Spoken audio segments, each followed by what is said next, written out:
চলন্ত ট্রেনে স্ত্রীকে তালাক দিয়ে লাপাত্তা স্বামী। বিয়ের পরপরই স্বামীর সঙ্গে ট্রেন সফর, কিন্তু সেই সফরই ভেঙে গেল তরুণীর সংসার।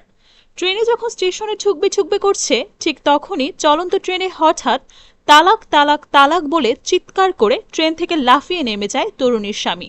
খবর আনন্দবাজার পত্রিকার। সোমবার উত্তরপ্রদেশের বাসি স্টেশনের কাছে এমন ঘটনা ঘটে।